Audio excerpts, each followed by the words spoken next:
I got a guy, Thomas Ruleff in Oklahoma, who asked, should I be prepping my family for an end-of-days scenario in the sense of stocking up food, water, etc.? Well, I think I think we have some time to make some decisions about that. I definitely think that if there are disruptions from tsunamis or earthquakes or those kinds of natural events, we should have some way of surviving if the grocery stores aren't replenished for a couple of months. I would advise anyone to just be prepared in terms of a couple of weeks of food, dried food. You can shop the internet and find good survival devices, shortwave radio kits. That would be good because if we have the kind of sunspot activity that some predict, some scientists predict, then we may have all the satellites knocked out for a while. So communication won't be as easy. We may lose some of the internet. The first thing back up will be shortwave. There's a couple of books out on how to be prepared for 2012. You can take a look at those. I don't endorse them word for word, but it gives you a cross section of things that one could do, and I would encourage it. I would encourage it because there's if you just look at patterns in history, and I've been doing that lately, you see that there's a couple of economists who understand the way that demographic populations, and I really mean generations, the impact they have on the economy. And right now we've got a huge baby boomer generation moving into retirement. And the last time that happened was when the World War II generation moved into retirement around 1965.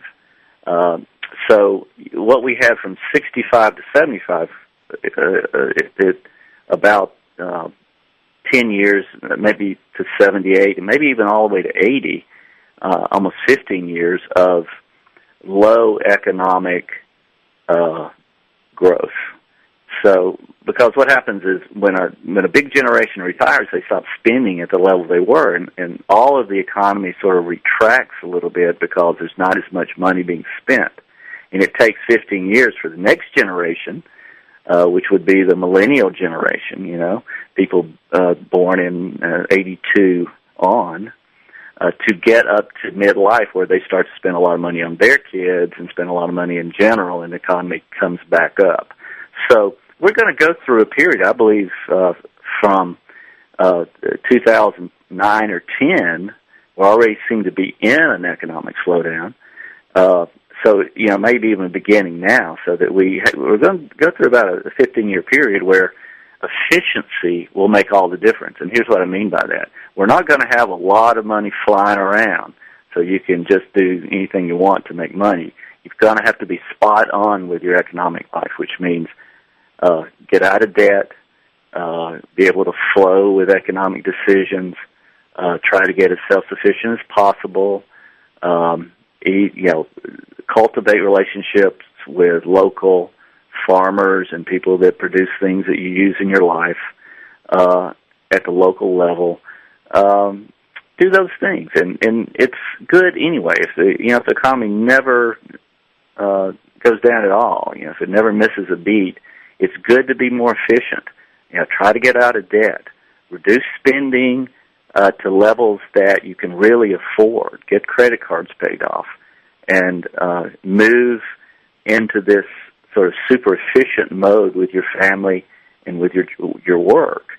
And that just helps everything. That helps the economy all the way across the board so that, in 8, 10, 15 years, whenever it starts to go forward again, maybe we can go forward in a way that's greener, that produces fewer bad chemicals in the environment, that's more green. Okay, well, we're gonna take another break, James. Thank you so much. You're listening to Empowered Living, Life, the Truth, and Being Free. I'm your host, Steve Maraboli.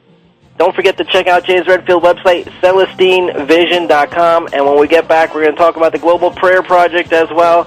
So keep the feedback coming. ABT Radio Show, AOL Instant Messenger, ABT Radio Show. Keep it coming. We're listening. We'll be right back.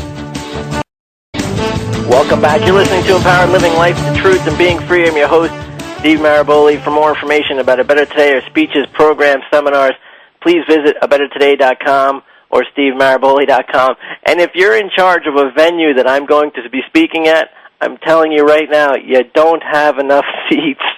Every single place I go to, I keep telling you, I have a huge audience, and everyone assures me that they have plenty of seats, and I have yet to speak in front of an audience that half the audience isn't standing.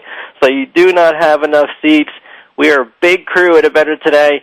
Our community is enormous, and we have people who have come from all over the country to come and participate in one of my live events. I'm very blessed. So just know if I'm coming to your event, if I'm coming to your expo, make sure you have plenty of seats in there. Take the number of seats you have and double it, because that's going to be full, and because we are an outstanding community of people who are ready to make a difference in this world. We're speaking with James Redfield. He is the author of the Celestine Prophecy series of books. You know, when he first published his first novel in 1993, the immediate groundswell of enthusiasm from booksellers and readers made the Celestine Prophecy one of the most successful self-help books of all time. You know, I read it in 97, and it really did help me propel to the point I'm at now, from handing out flyers for a new company called A Better Today to now being the president of the same company with programs in over 35 countries and across the globe. Celestine Prophecy had a huge impact on my life. James Redfield, a friend of mine, I'm honored to say, and we have this program here on Empowered Living where we talk to James. He's the only person we do a 2-hour show with to get his insights and his opinions on things. And your feedback is incredible, and I can't get to all of your feedback, but a lot of you are saying the same things and just using different examples.